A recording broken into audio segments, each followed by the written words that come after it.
He said, there comes a point in your life where you need to just pull the brake on that train because we're adults. Why are we doing things because other people are telling us that that's what we should be doing, right? We are able to make conscious decisions and we can change these paths if we want to for ourselves, if we make a decision about it. Welcome to the Be It Till You See It podcast, where we talk about taking messy action, knowing that perfect is boring. I'm Lesley Logan, Pilates instructor and fitness business coach.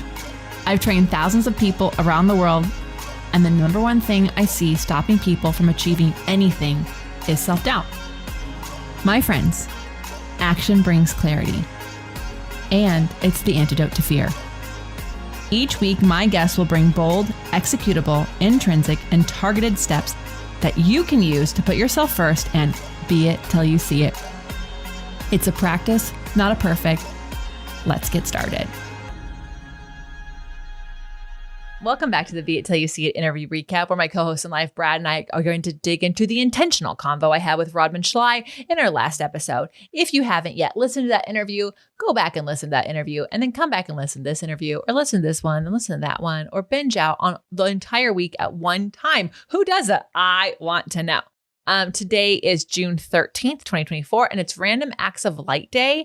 About this day, as part of the Leukemia and Lymphoma Society's Light the Night Walks fundraising campaign, Random Acts of Light Day is celebrated every year on June 13th. This day encourages us to do a random act of kindness to bring light into the life of someone suffering from cancer. People observe the day by volunteering at hospitals, reading up on treatments and cures for blood cancer patients, or joining the Leukemia and Lymphoma Society's Light the Night Walks to raise funds and increase awareness about leukemia and lymphoma. Random Acts of Light Day aims to make the world a kinder place for cancer patients and their families.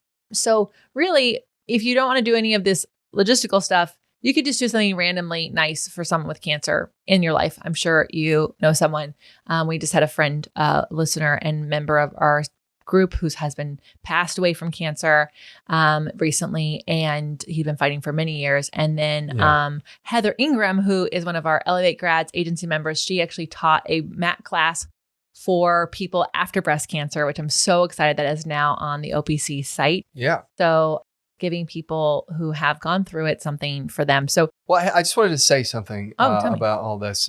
I can't remember the name of the guest that we had who gave this advice as an action item, but as a Be It action item, but it has stayed with me since the interview. And it was, when somebody is in need, you don't want to just say, hey, let me know if I can help you, or let me know how I can help, because 99% of the time, they're not going to actually know what they need at the moment. Mm-hmm. And instead, if you know someone who needs help or is suffering or some kind of thing like this, you can actually volunteer something specific that you know you can do really well and do it well for them, right? So instead of it being like this open-ended, let me know when, if you need anything, you could say, hey, let me know when I can come over and wash your car.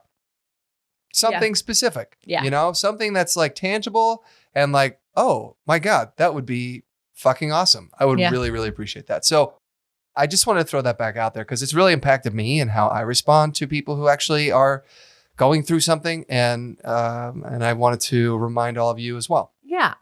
We had two guests within the same summer on grief. One, I do think it was the grief one. You're right. And I can't decide if it was the wife did the book about 100 Acts of Kindness, or if it was the coach on grief. Bree Gordon or Kim Hamer. Yeah.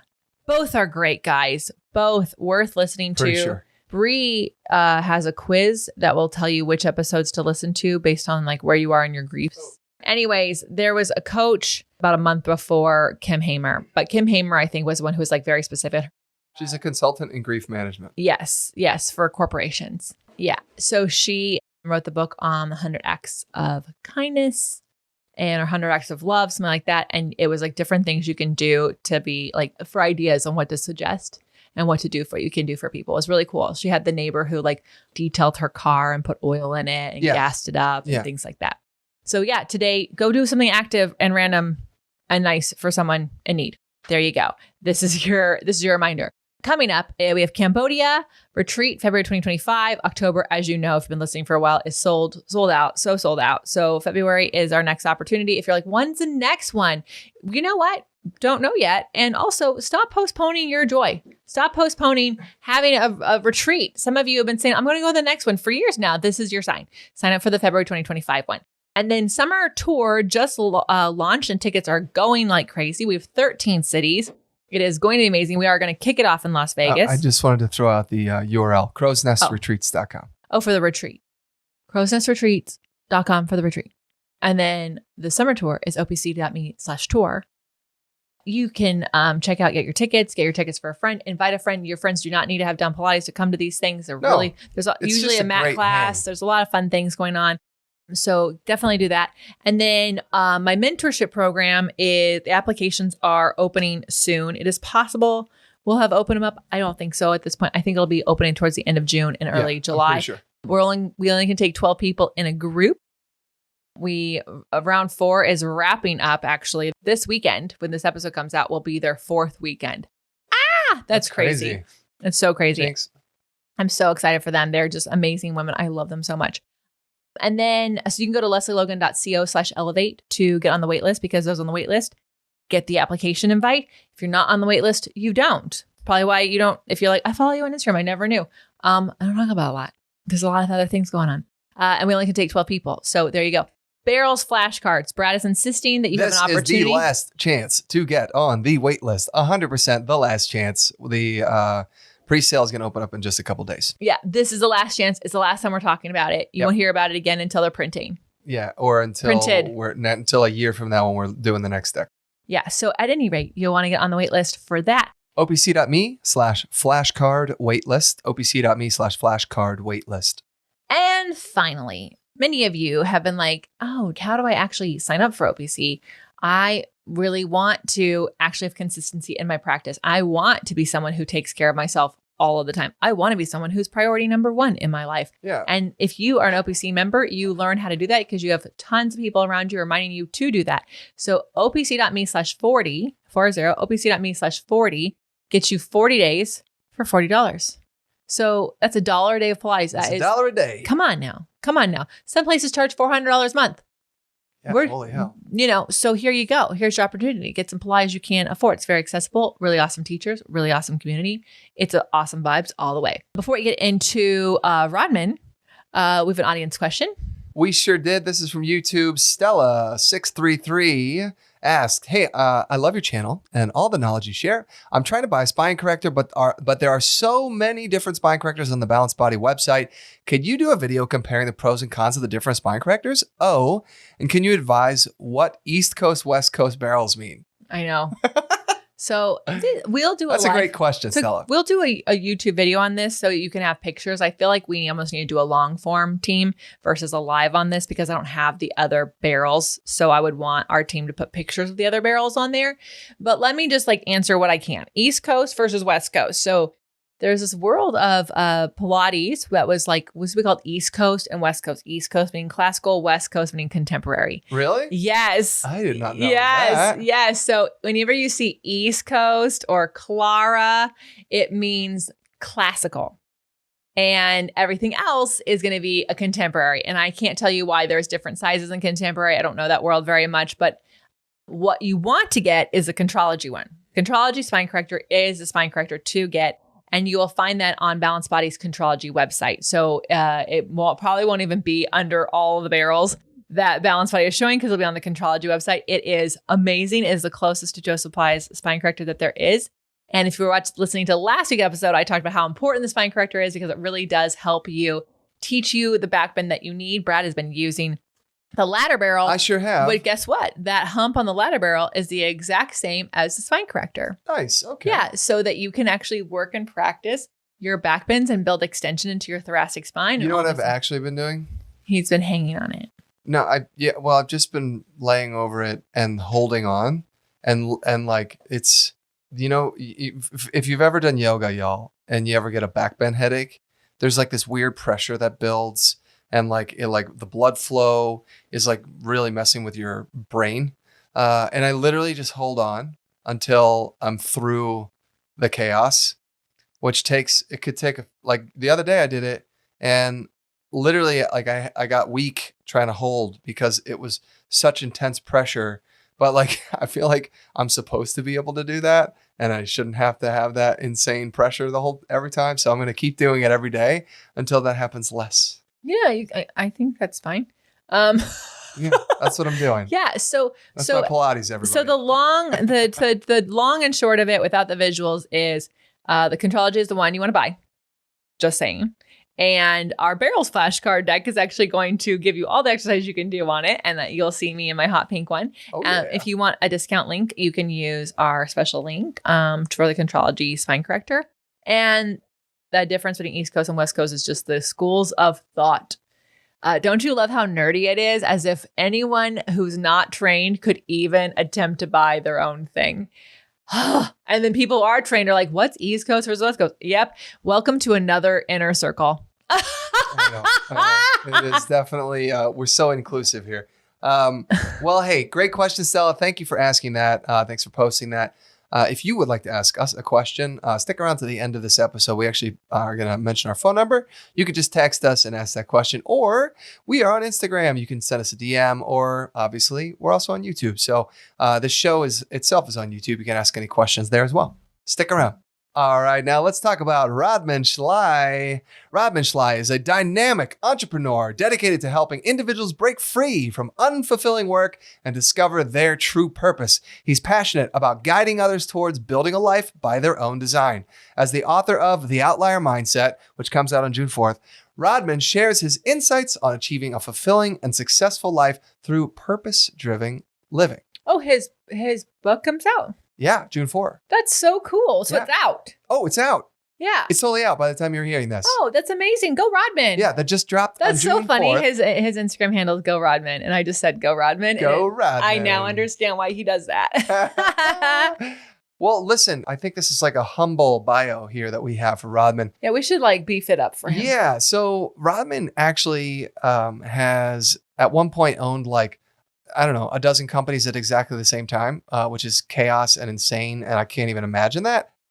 He owned everything from like a chain of pizza stores to like tons of real estate opportunities. And he actually was the host and star of a television show for multiple years running. Yes. And it involved his whole family. And what they were doing, which I thought was so cool, was they were talking about living sustainably. Right. So it was a show about being conscious about building a home in a way that is sustainable and beneficial. And I just thought that was so cool. So they actually rebuilt their house. They got an old house and they rebuilt it from the inside out on the show live over multiple seasons. And you can still go watch that show now. I think he just got an offer from Netflix or something to like re-air it. I can't remember if it was Netflix or. Oh my gosh. Yeah, it's just fucking so insane. amazing. It's so cool. Yeah. Anyway, you'd never know. He's just like the chillest guy. So. Yeah. So one of the things that we talked about is he believes that it's a tragedy that only 5% of people are actually living a life based on their purpose. Yeah. Just 5%. And he said only 10% know what it is. And so meaning they know their purpose. Yeah, they know 90% of people don't know their purpose. Yeah. He's trying to help people figure out their purpose because he's trying to solve regret. Like people get to the end of their life or they get halfway through their life and they're like, they have regrets because they've spent most of their life not in their purpose. And so he's trying to solve for that, which I think is really generous and kind and hard to do because so many people postpone things till tomorrow because they have other pressing things today. And so he says, time flies by us. We get caught up in this garbage that's not really relevant to who we are or in the life that we want to be living. And he actually was like, you have to stop focusing on the profit and start focusing on the purpose. And this is something that we try to focus on our businesses. It gets really easy to focus on like, are we making enough money? Are we making the money we want to make? And when we actually remember to focus on impact, the impact we want to have, that helps us stay in alignment with our purpose because then the money will follow, right? The money will flow. And he said, you want to be able to say, I have no regrets. I have everything that I wanted to do. Failed, but learned and pivoted. And I think that that's also like, I love that he brought up failure because like sometimes it's easy to think if I'm in my purpose and I must be perfect and everything is going to be right. And it's like, actually, you can live in your purpose, and there's going to be a lot of lessons along the way in your purpose. And that's really cool too. So I enjoy him so much. I'm so glad he's got a book coming out, because his podcast, you guys, is so great. He's like, you gotta get your mind right. You gotta get your money right. You gotta get your body right. Yeah. Mind, body, money. And there's a fourth pillar. I can't remember. Well, I'll tell you what, I thought it was really cool when he was talking about feeling overwhelmed, because it was kind of a unique perspective on being overwhelmed. I mean, we've all been there. We all understand what it is to be like, oh my God, if so much, I don't even know where to start. It's debilitating, right? You just do nothing. I mean, for me, what I used to do when I got overwhelmed was stop and just play video games and just do nothing. Literally sit around and pretend that it's all going to be okay. He said the thing about overwhelm that I thought was a unique perspective is the obligation. And effectively, it's a whole lot of obligations all pulled into one. They're all piling on top of each other and they're getting in their own way. And it's the worst feeling.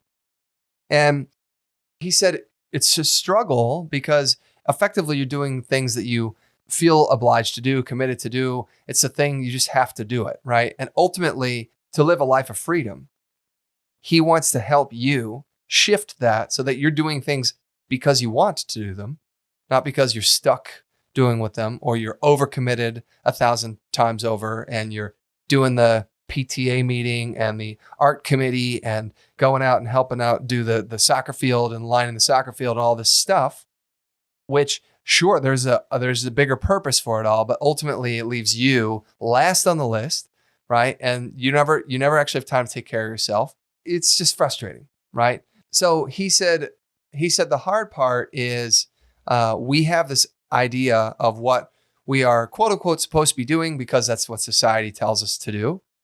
And he said, there comes a point in your life where you need to just pull the brake on that train because we're adults. We're adults.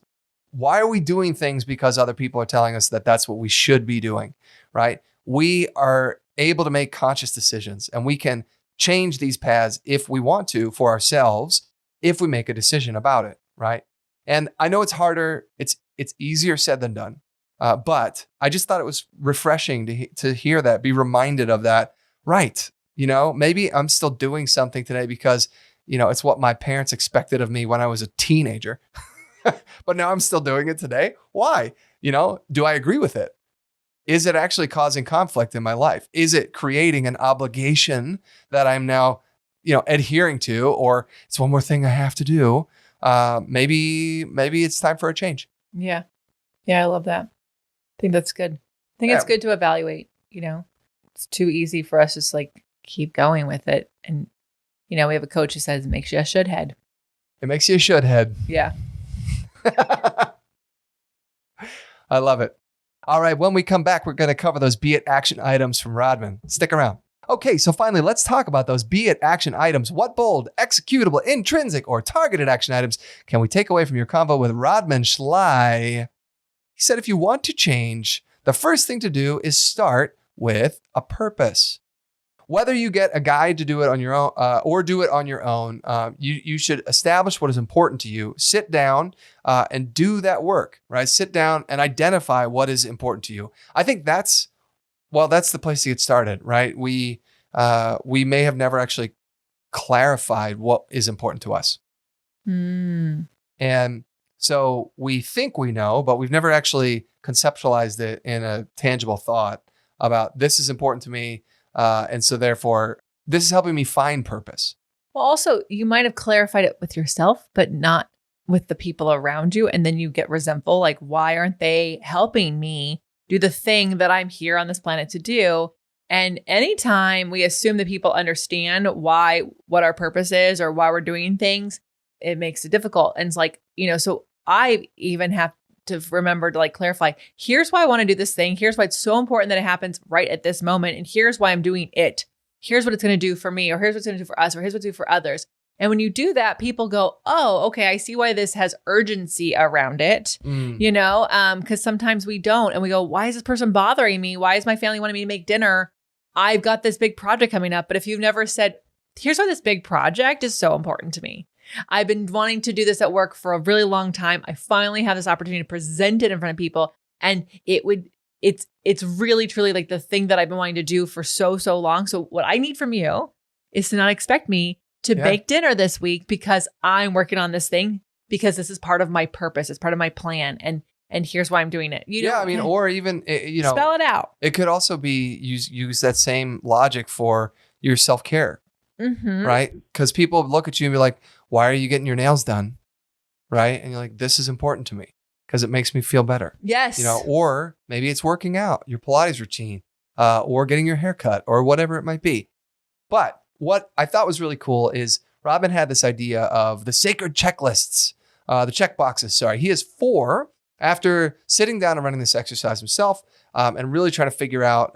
He considered things like, what are my strengths? What are my weaknesses? What do I love? What do I hate? Then take those things and put them in order into what is the most important to you. And he came up with 4 things. 1 was travel.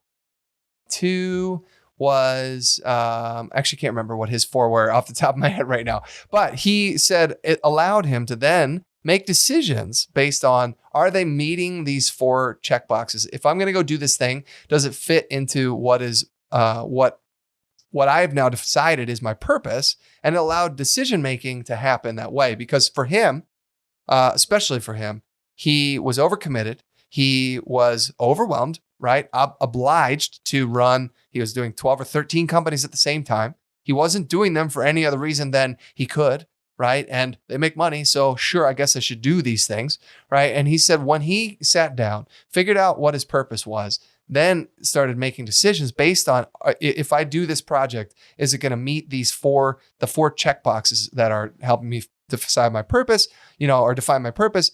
Does it fit? Is it a match? Is it aligned? Yeah. I like that because we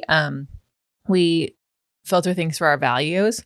Yeah. And this is very similar. Very similar. But also like, we've heard, we recently did something and we're like, okay, in the future, we won't say yes to these things unless they meet this criteria, because we show up exactly as ourselves. We do not downplay ourselves. We do not go half-ass on anything. No. And so if we are going to bring our whole asses to things, then they need to be these requirements. Otherwise, we don't bring our whole ass and we say, thank you. Here's how else we can participate. And that's it, Yep. So super. And you don't always know these things until you go through them and you're like, what the fuck? How did I say yes here? So then you just don't get mad at yourself. Just go, okay, new rule, new bucket. Yeah.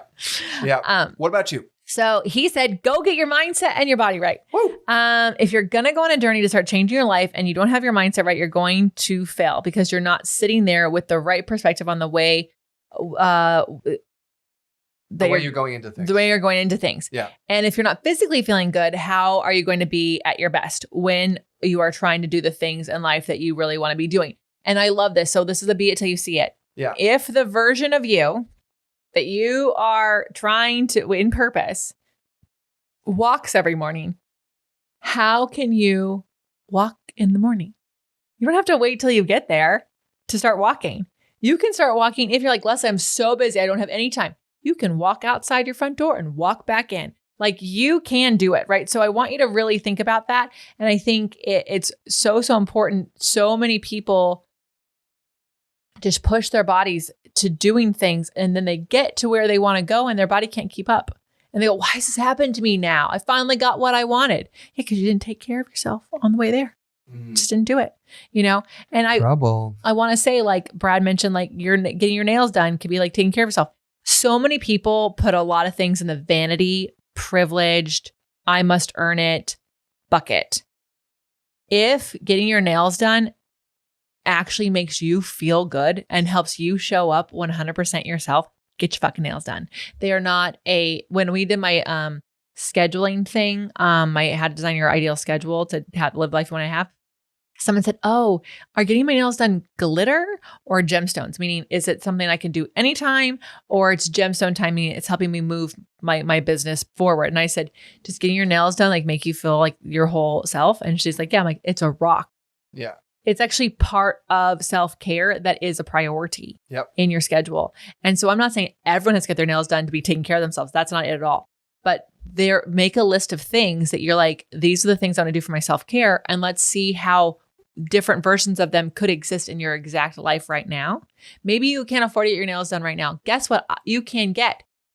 We're not sponsored by them, but Dazzle Dry for $20 has a kit and you can paint your own nails and they look like gel nails without the UV and they dry in 10 minutes. You're freaking welcome. You're welcome, right? So you don't have to go spend $50 on a manicure if you don't have that kind of funds and you don't have that kind of time, but just being it till you see it is not waiting until it happens. It's taking what you think that your version of you is going to be doing and finding ways to do that right now. And you'll get there quicker. So I freaking love it. I love all of it. And go Rodman. Go Rodman. Congrats on your book, man, and your podcast and what you're doing. And you guys, if you love gardening, you have to check out his wife's channel as well. So like she's doing some beautiful things. Yeah, she has a 3-acre flower garden. It's beautiful. Pretty cool. Yeah. Pretty cool. I'm Lesley Logan. And I'm Brad Crowell. Thank you so much for joining us today. How are you going to use these tips in your life? How are you going to find your purpose? Make sure you tell us at the Be It Pod, tell Rodman at Go Rodman, and send this to a friend who's feeling a little bit down or lost. This is how we can help people. Sometimes we don't have the words to help people.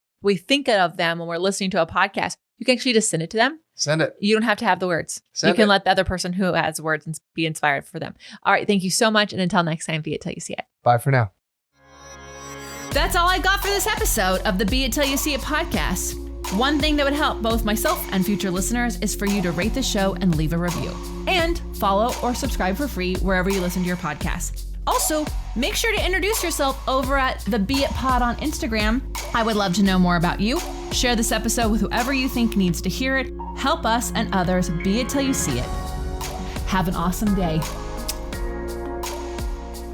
Be It Till You See It is a production of the Bloom Podcast Network. If you want to leave us a message or a question that we might read on another episode, you can text us at +1 310 905 5534 or send a DM on Instagram at BeItPod. It's written, filmed, and recorded by your host, Lesley Logan, and me, Brad Crowell. It is transcribed, produced, and edited by the epic team at Disenyo.co. Our theme music is by Ali at Apex Production Music, and our branding by designer and artist Gianfranco Cioffi. Special thanks to Melissa Solomon for creating our visuals. Also to Angelina Herrico for adding all of our content to our website. And finally, to Meredith Root for keeping us all on point and on time.